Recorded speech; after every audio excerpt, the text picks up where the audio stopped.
بسم اللہ الرحمن الرحیم، اللہم صلی علی محمد و آل محمد۔ السلام علیکم۔ درود شریف کی ایک تسبیح آپ نے پڑھنی ہے اس نیت اور اس جذبے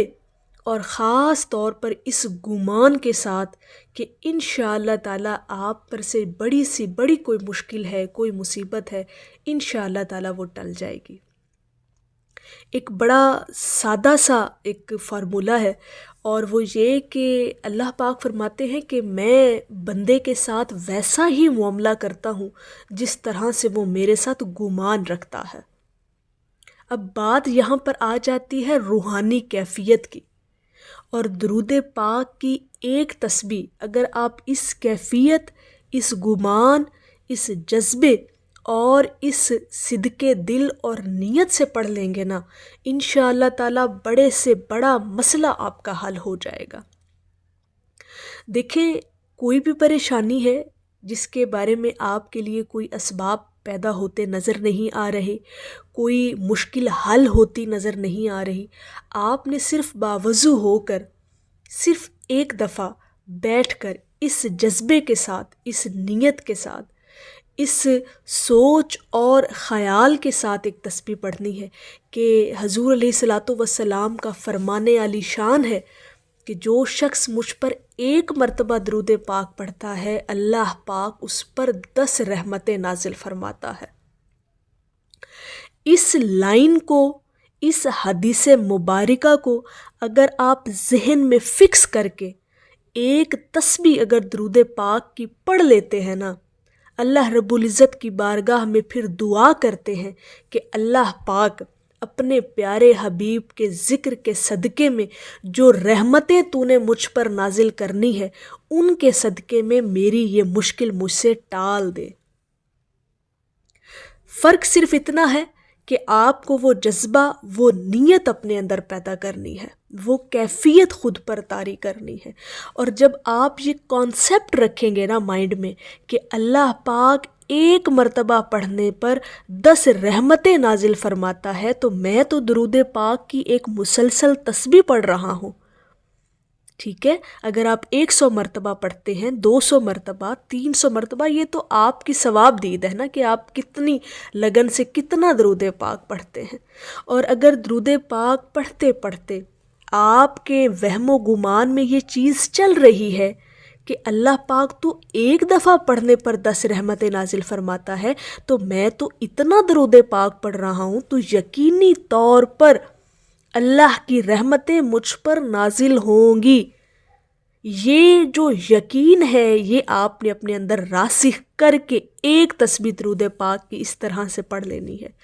جب کبھی کوئی مشکل آئے، کوئی ایسی مصیبت آ جائے، کوئی ایسا مسئلہ آپ کا حل نہ ہو رہا ہو، تو درود پاک کی تسبیح کو اس طرح سے آپ نے پڑھ لینا ہے۔ یقین جانیں کہ اللہ پاک اتنا کرم اور فضل فرماتا ہے۔ اب دیکھیں، بات پھر وہی آ گئی گمان کی۔ اب آپ کا گمان یہ ہے اللہ کی ذات سے کہ اللہ پاک جب ایک دفعہ پڑھنے پر اتنی رحمتیں 10 یعنی رحمتیں نازل فرما رہا ہے، تو میرے اتنا درود پاک پڑھنے پر میرا رب مجھ پر کتنی رحمتیں نازل فرمائے گا۔ جب آپ اس گمان، اس خیال اور اس سوچ کے ساتھ درود پاک پڑھیں گے نا، اور پھر اس کے بعد آپ اللہ سے دعا مانگیں گے اپنے مسئلے کے لیے، اپنی مشکل کے لیے، اپنی کسی بھی جائز مقصد کے لیے، تو یقین کریں 110% اللہ پاک آپ کی مدد فرمائے گا۔ معجزہ آپ اپنی آنکھ سے ہوتا ہوا دیکھیں گے۔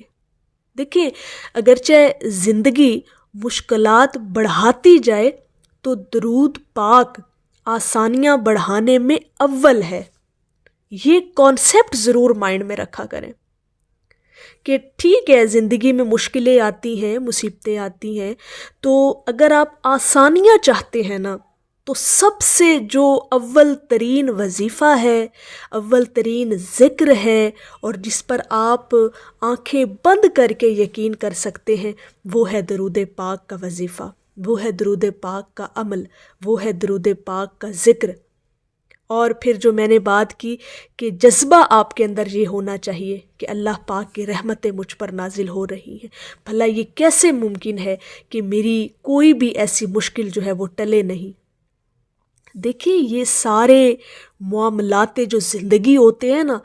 یہ میں سمجھتی ہوں، میری اپنی ایک پرسنل اوپینین ہے کہ یہ سارے معجزے جو ہیں نا یہ یقین والوں کے لیے ہوتے ہیں، اور یقین کی جو کیفیت آپ کے اندر پیدا ہوتی ہے نا وہ روحانیت کی پاکیزگی کی وجہ سے ہوتی ہے، اور روحانیت کو اور روح کو پاکیزہ کرنے کا نام جو ہے وہ درود پاک ہے۔ جس قدر روح نکھرتی چلی جائے گی، پاکیزہ ہوتی چلی جائے گی، ایسے ہی آپ کا اللہ رب العزت پر یقین جو ہے وہ کامل ہوتا چلا جائے گا، اور جب آپ کا یقین کامل ہو جائے گا تو اللہ تعالیٰ کی مصلحتیں سمجھ میں آنا شروع ہو جائیں گی،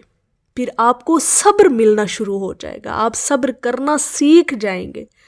کہ بے شک میرے اللہ رب العزت کی طرف سے اس میں کوئی نہ کوئی حکمت ہے، کوئی نہ کوئی مصلحت میرے لیے چھپی ہے، کوئی خیر ہے، کوئی بھلائی ہے میرے لیے۔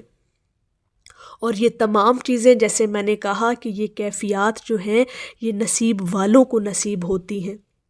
اور درود پاک پڑھنے سے تو ویسے ہی آپ کے نصیب کھل جاتے ہیں، نصیب چمک جاتے ہیں، مقدر سنور جاتے ہیں، بگڑی کام بن جاتے ہیں آپ کے۔ اور جذبہ چاہیے، صدق دل چاہیے، خلوص نیت چاہیے۔ کبھی بھی زندگی میں کوئی مشکل آ جائے، آپ کو محسوس ہو کہ اسباب نظر نہیں آ رہے، تو اس نیت کے ساتھ بیٹھ کر ایک تسبیح پڑھ کر اللہ رب العزت کی بارگاہ میں دعا مانگ کر تو دیکھیے گا، انشاءاللہ تعالی اللہ پاک آپ کی ضرور مدد فرمائے گا۔ یہ آپ کا ایمان ہونا چاہیے۔ میں نے جیسے کہا نا کہ یہ سارے معاملات جو زندگی ہیں یہ یقین پر بیس کر رہے ہیں۔ جس قدر آپ کا یقین راسخ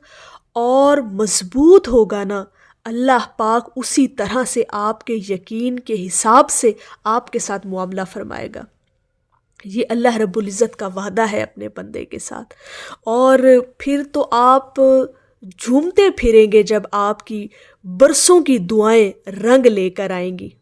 تو یہ ساری باتیں ہیں یقین کی، کیفیات کی، جذبوں کی، خلوص کی، اور اگر آپ درود پاک کی تسبیح کو اس جذبے کے ساتھ پڑھ لیں گے تو انشاءاللہ تعالی اللہ پاک آپ کی ضرور مدد فرمائے گا۔ میری اللہ رب العزت کی بارگاہ میں دعا ہے کہ اللہ پاک آپ کو اور مجھے ہر وقت اور ہر سانس کے ساتھ اپنے نبی علیہ الصلاۃ والسلام پر درود پاک پڑھنے کی توفیق عطا فرمائے، آمین یا رب العالمین۔ اور آخر میں ہے کہ نہ ہوتا در محمد کا تو دیوانے کہاں جاتے، خدا سے اپنے دل کی بات منوانے کہاں جاتے۔ ایک دفعہ محبت سے پڑھ لیجئے صلی اللہ علیہ حبیبہ محمد و آلہ وسلم۔